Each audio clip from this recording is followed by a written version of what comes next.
This is Marco Reus. This is Shinji Kagawa. This is Nuri Shahin. Hello, this is Jadon Sancho. And you're listening to the Yellowwallpod podcast.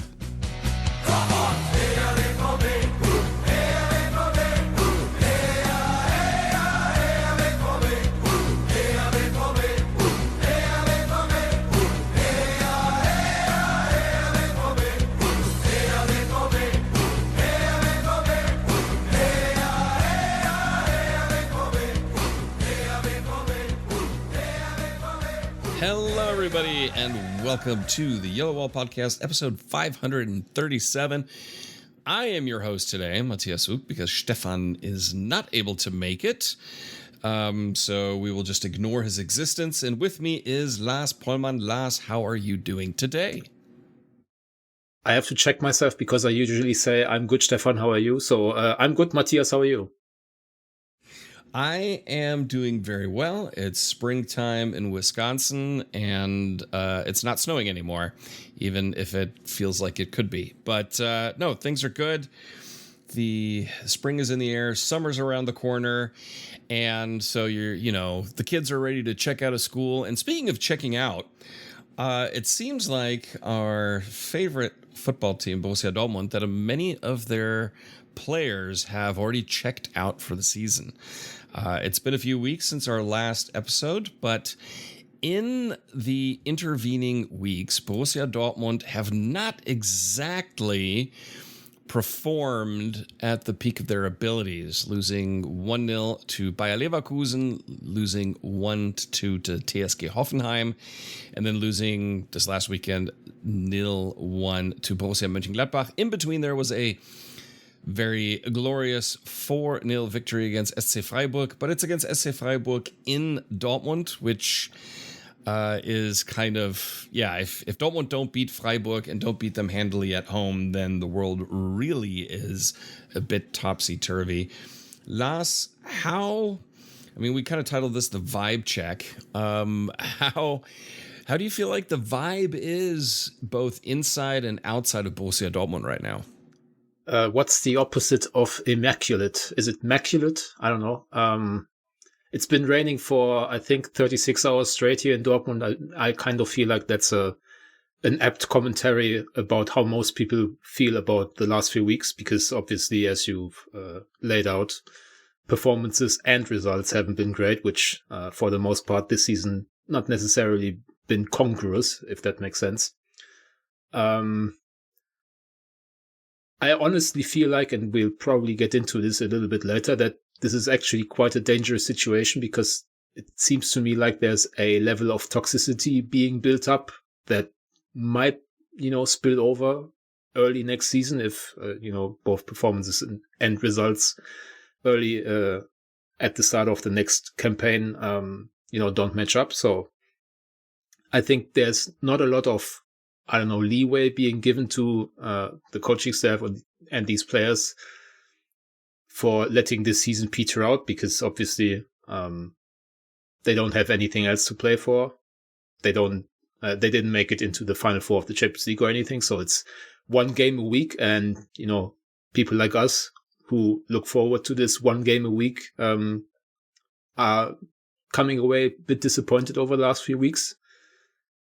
And especially considering, that there's no pressure anymore. I think that's probably not a good thing for these players. I think some teams, thrive on having that kind of mental freedom of there being no jeopardy. And maybe Borussia Dortmund, having had to scramble for Champions League over the last few years, maybe that's more of their style, that they need to have something to play for at the end of the season. And seeing as they don't, they kind of let it peter out. So there's definitely an air of disappointment, which it's hard to argue with, because if we look back, from a macro point of view over the last few weeks, those aforementioned games, there were some of the worst performances of the season in there. And I think it probably all stems from, coincidentally, the 2-0 away win at Stuttgart, which already was quite lucky, as we might all remember, because it was our last episode. Because then, second place was basically a guarantee from that point on, even though they still need at least 1 point, I think, to make it basically official in comparison with Leipzig. And again, I think this team probably needed something to play for, and now that it's not there anymore, there seems to be no inherent motivation left in some of these guys.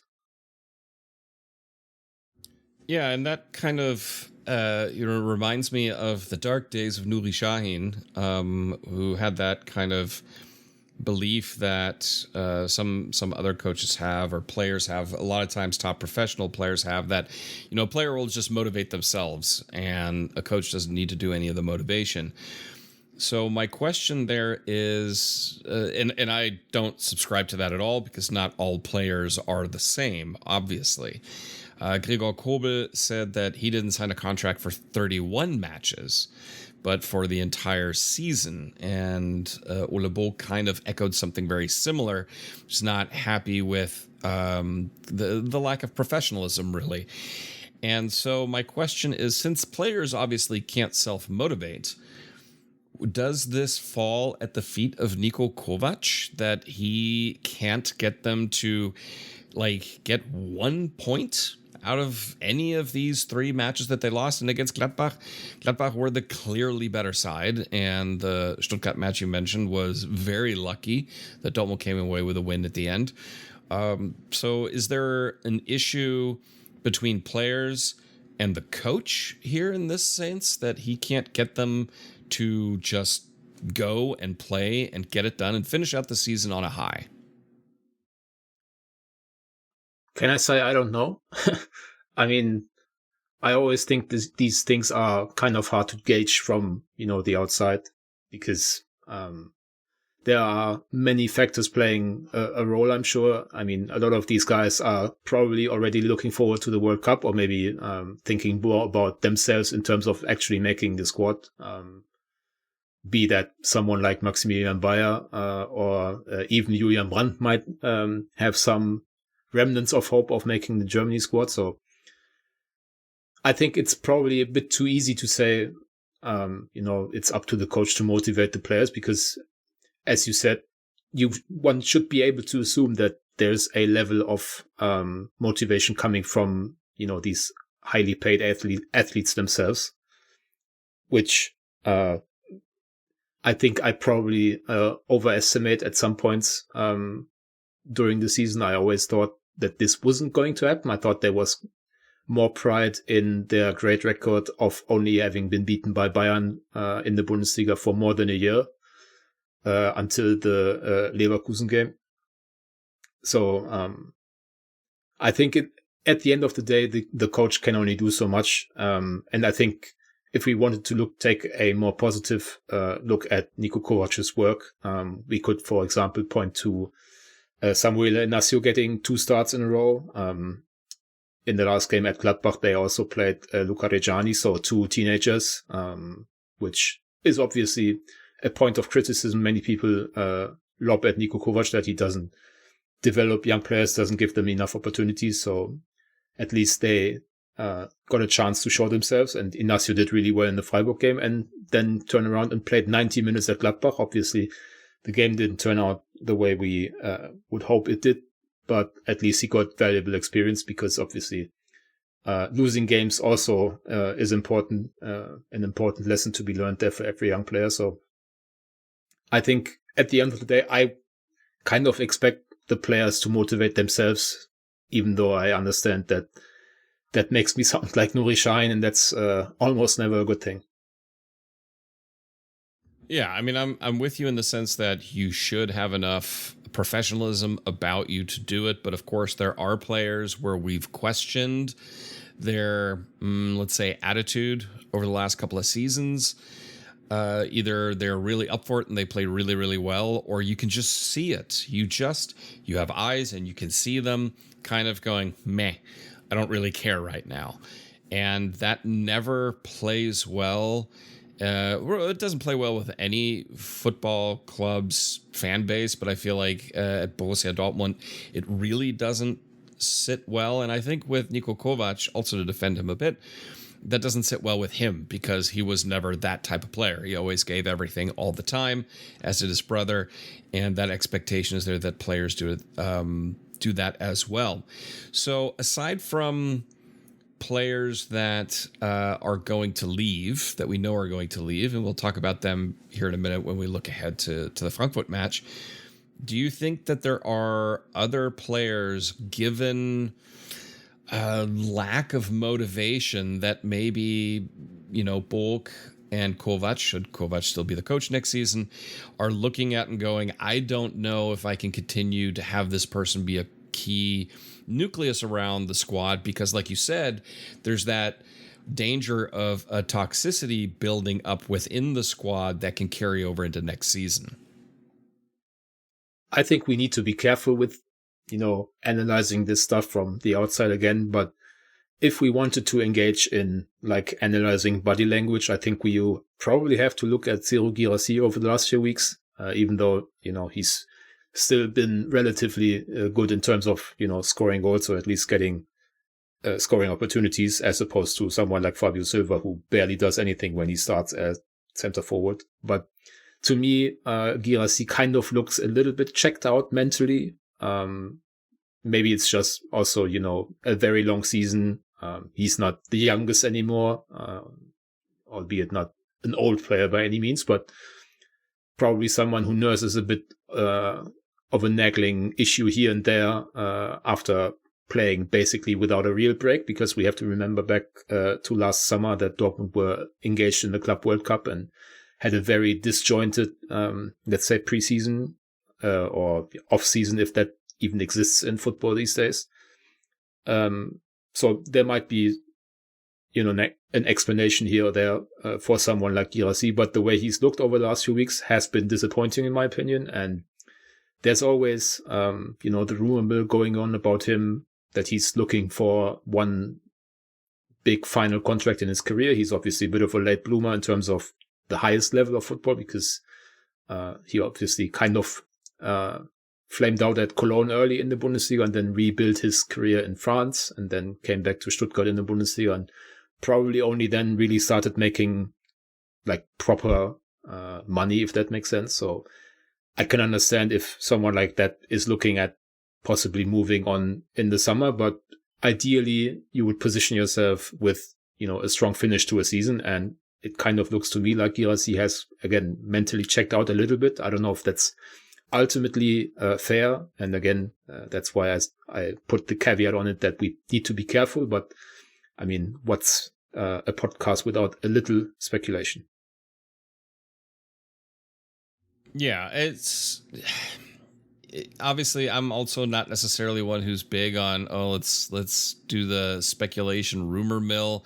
But it does make you wonder how many of these players are already looking ahead to no longer being at Borussia Dortmund versus those who are very clearly committed to the squad. Schlotterbeck being one. It sounds like Gregor Kobel is going to be sticking around. But we have a few players that are definitely not sticking around. And next match day is the final home match of the season against Eintracht Frankfurt. It's a Friday evening match, so the lights will be on.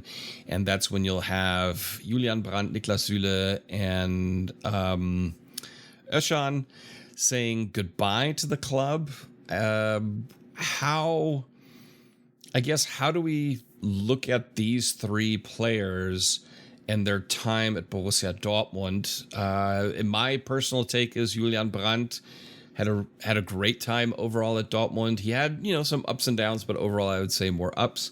Özcan filled out the role he was needed, and Süle, just kind of a disappointment, and it's not entirely his fault that it's a disappointment. He just, injuries were kind of an issue there.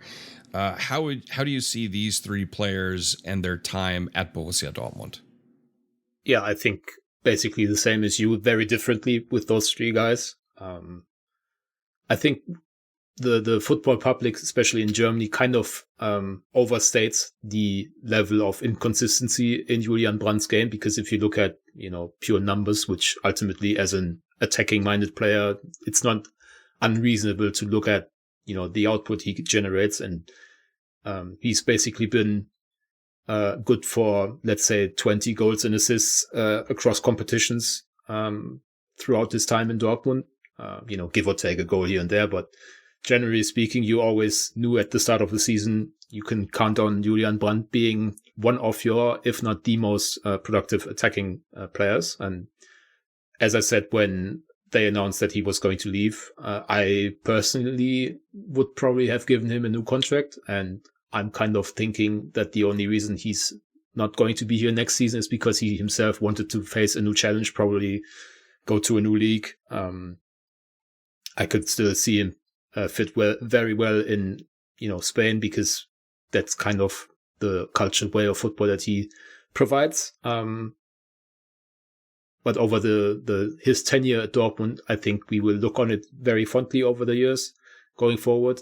He's going to be someone, if he returns with, a new club, who's going to get a very warm welcome, I'm assuming.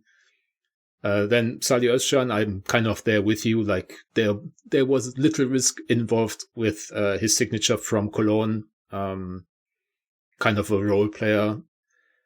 I think he's probably underperformed as it pertains to their level of expectations, but not necessarily a failed signing or a flop, or however one wants to put it.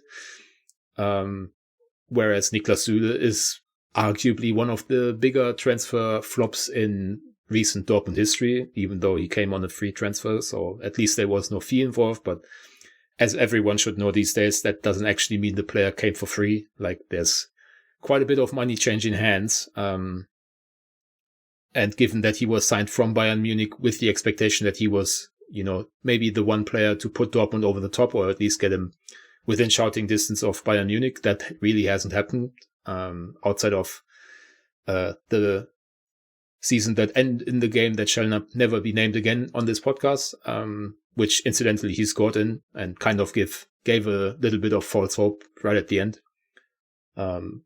He was injured so much that obviously that was the major, or the most important reason for his time in Dortmund really not going the way everyone hoped. But I think it's hard to look past also, in some ways, a lack of professionalism, because he's not taking care of his body in the way that you can expect from your highest paid player. I think he's talked about that openly, that he still struggles with, maintaining, a reasonable weight for a football player. And it kind of feels like to me as if, Süle is 35, 36, and we don't even know if he's going to play next season. Whereas in actuality, I think it was his birthday recently. And is he even 31? I think he might even still be 30. So. He's 30. Yeah, so he just turned 30. That's it's kind of strange how his career has really fizzled out over the last few years. And I'm kind of interested to see if he's even going to sign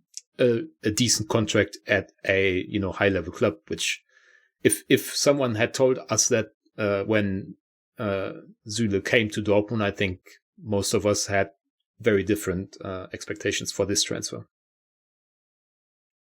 Yeah, for sure. I mean, getting him in on a free and, slotting in, we're like, okay, it's a German national team player, top quality defender. And, it's like, I hate to say it because it's frustrating, but, Bayern let him go for a reason. And maybe Dortmund, and maybe Dortmund should have thought harder about why exactly that's the case. And there have been times over the last 10, 15, 20 years where Dortmund will get a player and Bayern are like, yeah, we looked at him, but we went, nah, not for us. Dortmund will get him. And then it doesn't quite work out. I know Bayern said similar things about Julian Brandt, and obviously that's not the case. But as far as Bayern consistency, Julian Brandt definitely wasn't quite there. But Niklas Süle, they must have seen something that Dortmund didn't. And it's definitely played out more as Bayern expected it to than Borussia Dortmund did, unfortunately. So it's kind of one of those could have been careers that didn't quite play out entirely. I'm with you. I don't know where he would sign next season. I think he will sign, but if it stays in the Bundesliga, which is my assumption, I wouldn't be shocked if it's like a Werder Bremen type signing. They like signing players with major injury history, so that may be a good fit for them. If we look at the Frankfurt match in particular, Frankfurt, of course, are let's just say in a bit of a drama situation right now after the press conference given by their head coach and Krösche basically not guaranteeing job security in the future. And they've been a massive disappointment for themselves, but also I'd say for the Bundesliga as a whole. I think we all expected more from Eintracht Frankfurt this season. Dortmund having their last home match. It's a night match. Lights are on. What are what are the expectations coming to this match? The expectation is that Dortmund make the Vizemeisterschaft clear. But given that Dortmund have been lackluster and Frankfurt are such a schizophrenic powder keg of chaos right now, what can we even expect to see on the pitch? I think over the last few years, Dortmund against Frankfurt has kind of been appointment TV. That even holds true when we think about the Hinrunde match when Chukwuemeka kind of stole a point right at the death, when it seemed like Frankfurt had done, the same with all 3 points to Dortmund after Schlotterbeck hit the bar. So it was kind of a crazy finish to that game in January. But given, both teams' performances over the last few weeks, I don't know if it's reasonable to expect the same again. I mean, my understanding is that Frankfurt were seriously considering sacking Albert Riera this week. And, it's probably kind of a, he's going to get those final 2 games of the season because nobody would really make an impact in 180 minutes. And obviously Frankfurt still have something to play for because I think 7th guarantees. It must, because Stuttgart and Bayern are in the cup final and will both qualify via the league route for Europe. So 7th in the Bundesliga will be enough to play in Europe against next season, which I think Frankfurt have gotten used to over the years. So they will expect to at least finish 7th. Obviously 8th might also be enough this season because both Bayern, as of recording at least, because their second leg against PSG is starting in 33 minutes, and also Freiburg in the Europa League have chances to win European silverware, and that obviously means good things for the Bundesliga. But as of right now, we have to assume that Frankfurt need to beat Freiburg for 7th in the league. So they have something to play for. Whether that means anything, going by their putrid performances over the last few games, maybe doesn't mean anything. And then obviously Dortmund also, as we've talked about, have really not been up to snuff over the last few games.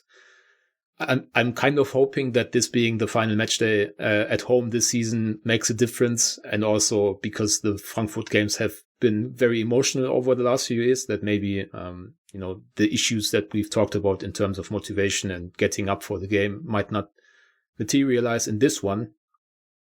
I'm hoping that's the case, but at any rate, I'm kind of annoyed that teams have to play the final match day of the season in these isolated kickoffs, whether that's Friday evening or Saturday evening or even on Sundays. I think it was a much better system when both the final 2 match days were all played simultaneously, not only because that's fairer for, sporting reasons, because we might have, repercussions in terms of the relegation battle this weekend. So some of the teams might actually know how they have to play on Sunday to ensure they don't drop behind 16th or whatever. Or I think Heidenheim could be relegated on the couch because they only play on Sunday. I don't like those things. And more importantly, perhaps even than that, is the final home match of the season is kind of a special occasion where, the team usually gives thanks to the fans for all the support this season. And obviously you have the case of players saying goodbye because they're leaving the club. And I think for both of those kind of arguments, it's kind of a shame that Dortmund have to have the final home game of the season on a Friday evening, even though obviously, generally speaking, evening games at the Westfalenstein are kind of exciting. I agree. I mean, there's a level of tradition there, that kind of Saturday afternoon right at the end, usually nicer weather and warmer, and everyone gets to say goodbye and so on. And it all happens at the same time in all the different stadiums. And that's really where the conference coverage was always so exciting on match days, where there were things happening top and bottom that kept the tension, and this way you lose a lot of that tension through this last match day. So moving on from what may or may not happen on the pitch, let's take a look at some of the things that are happening off of the pitch. L'Equipe mentioned that Joan Gadou, if I'm totally mispronouncing that name, from RB Salzburg, that Borussia Dortmund have reached an agreement in principle to get him for 20 million euros this summer, excluding bonuses, other fees, for the 19-year-old talent who came through the PSG Academy. So, Lars, I know nothing about him, and I expect that you probably know everything about him.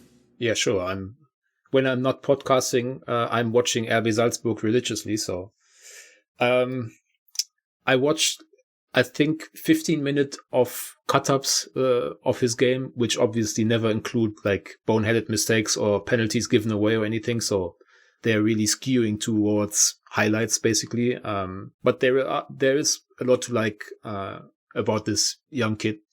He's huge, like he's 6'5", has very long legs, so he kind of looks even bigger than that.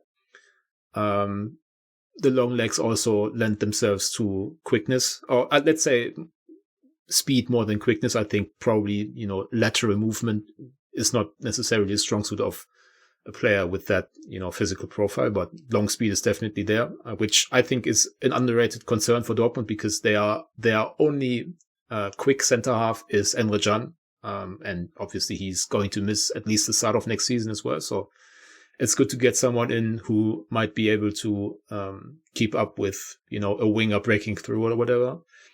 Gadou is very, I mean, from what I've seen, obviously that's a caveat, but from what I've seen, he likes to ping long diagonal passes with his stronger right foot. So that should arguably be a good fit with Schlotterbeck doing the same with his left foot. And I think Anton is more of a conservative build-up player, let's say.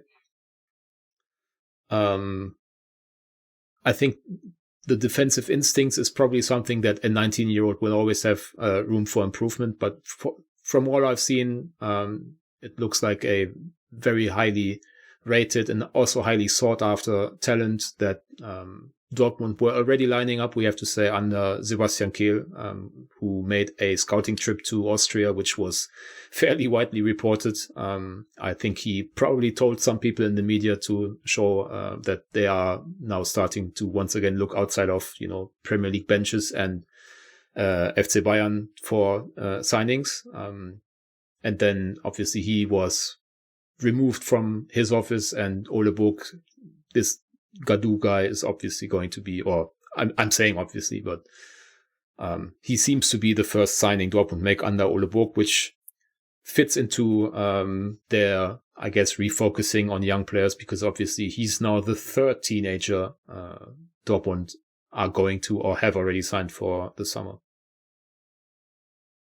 Yeah, speaking of the other teenagers, and I'm going to butcher this name, Kawa Prates, or Prach, Brazilian, 17 years old. He'll be 18 by the time the Bundesliga season starts. And then Justin Lerma, midfield player, Ecuadorian. He turned 18 actually yesterday. We're recording this on the 6th of May. His birthday was the 5th of May. And then we look at the side, and of course we've spoken about Luca Reggiani and then Samuele Inacio.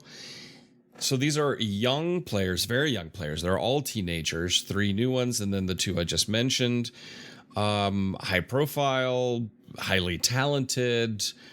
And there are other players that Dortmund are being linked with, the oldest of which is 26-year-old Jadon Sancho, and I can't believe he's still only 26. But everyone else that they are linked with very heavily is under the age of 20. So you had mentioned that Niko Kovac gets criticized or questioned that he doesn't really give young players a lot of opportunity, especially when it counts, not in garbage time or throwaway matches. With this new emphasis on young players again, and specifically 3 teenagers coming in, and then you've got 2 other teenagers in the squad that have a lot of potential, and so many rumors around other teenagers, or at least under 20, 21 and younger, where do you see Niko Kovac kind of fitting in with his usual style and the history that he's had, and whether it's a good idea when it comes to contract extension? Should Niko Kovac still be the Dortmund manager next season? I mean, when Niko Kovac is asked about this himself, he has kind of a list ready with young players he has developed over the years. And I think the most prominent example is probably Aurélien Tchouaméni, whom he coached at Monaco and who obviously then went to Real Madrid. At Dortmund, I think the examples would probably mostly be Job Bellingham and Aaron Anselmino. I mean, we kind of forget about Anselmino because he only was here for a cup of coffee, but when healthy, he kind of played over Niklas Süle. He played important games, for example, the cup match against Frankfurt. So I wouldn't necessarily say that Niko Kovac is completely averse to the idea of playing young players. I think he kind of looks at them as to whether or not they're good enough. And obviously, if most of the squad is containing of young players, then he kind of has no choice. I'm sure they are going to sign someone with a bit more experience, because you are obviously losing quite a bit with Süle and Brandt, and to a lesser extent Özcan. And we haven't even mentioned the possibility of other players leaving outside of Guirassy. Like there's still the possibility that, you know, the turnover in the summer will be bigger. So when Borg was presented to the media, they said that they are not going to field, an under 21 team or anything. So I'm sure there's going to be an emphasis on signing someone with a bit more experience, and maybe multiple players with that in mind. But as it pertains to Niko Kovac, I've kind of changed my mind a little bit, because as I mentioned earlier, I think there's the very real threat of toxicity, not necessarily only in the team, but also around the club, because I think a lot of fans don't really see themselves in the way Dortmund play under Niko Kovac. Obviously, there is a bit more conservatism in his approach. I think he's very much an old school coach in some ways. I think Niko Kovac would prefer a 1-0 victory over a 5-4 victory, just because there's less variance, and obviously conceding 4 goals is never a nice feeling for a head coach. I think that's just baked into his personality. He's not going to change at this point. Like, he considers himself to be, someone with a workmanlike attitude, and who's grown up on the streets of Berlin, and, all those things kind of come together in his more conservative way of looking at football. And honestly, I don't think that it's a great fit with Ole Borg, the sporting director. I think if Ole Borg were asked to, paint a picture of his perfect coach, the picture that would come out of that would look very different to Niko Kovac, which isn't to say that, it can't work. But I think if we were looking at it in terms of, the ideal fit, it's definitely not this one. So it kind of feels inevitable to me that they are going to make a change at the head coaching position at some point in the not so distant future. I mean, you could basically say that about every club in every situation, because outside of the very few, the Guardiolas, the Simeones, the Artetas of the world, most head coaches have a very short shelf life. So with all that in mind, I would probably not give him a new contract right now. I would start the next season with him because I think he's not done anything to get the sack, if that makes sense. And in my opinion, he has at least earned the right to show what he can do with a squad that is perhaps a bit more, creatively put together, maybe has a bit more of a ceiling in terms of, and less of a floor, perhaps. I think Niko Kovac has earned that right. But, giving him a new contract just because you are afraid of going into a lame duck situation, usually those things kind of have a way of, not working out, and then you are on the hook financially. So that's kind of where I'm at. Yeah, I agree. I think going into next season, again, Niko Kovac hasn't done anything that warrants the sack. He righted a ship. Dortmund will hopefully be relatively comfortable in second place. Their, qualification for Champions League next season really wasn't in doubt. Outside of the Bundesliga, it was okay. Not great this season, but it was okay. It's definitely been worse in the past.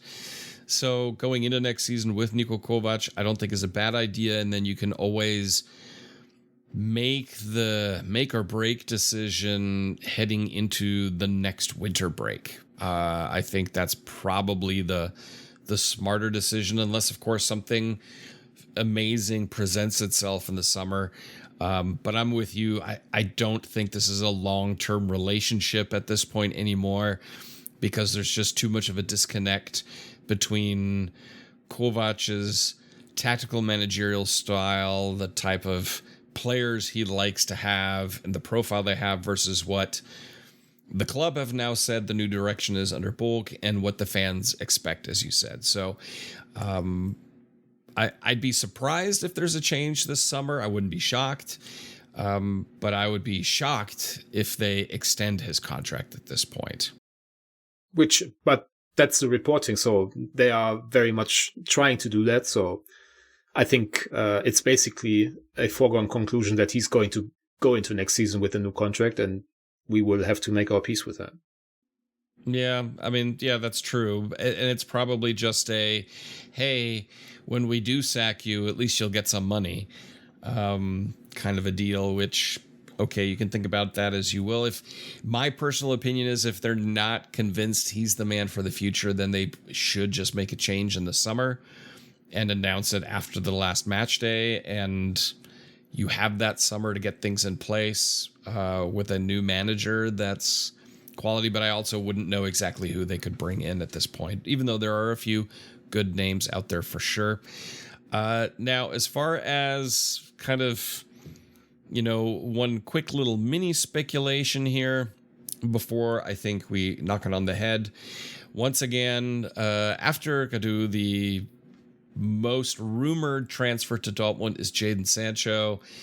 Lars, how confident are you on a scale of 1 to 10 in your crystal ball that you love to use that we'll have Jadon Sancho part 3 at Borussia Dortmund next season? My personal hope-o-meter is at a 10, because as we talked about, I think in the last or maybe penultimate show, I think it's a very good idea, because he's probably the best player Dortmund have any chance of signing in the summer. But, the actual, expectation level is probably at a more moderate, 6. I think he's probably going to have more of a market than some people realize, because he's kind of, had a good season for Villa, been healthy throughout, a few good moments, in some of their bigger stage games, because obviously Villa are still in Europe, for example. So I think he's going to have a relatively decent market. And if it comes down to money, Dortmund will probably not be, the best option for him. Fair enough. Unless there's something else you want to add at this point, I think this is a good point to end today's episode. Hopefully we'll be back next week, and Stefan will be once again your main host. Lars, thank you for coming on. Kind of threw this thing together last minute, and it's been good to jump back into the hosting chair. So until next time, Have a good one, everyone. Bye.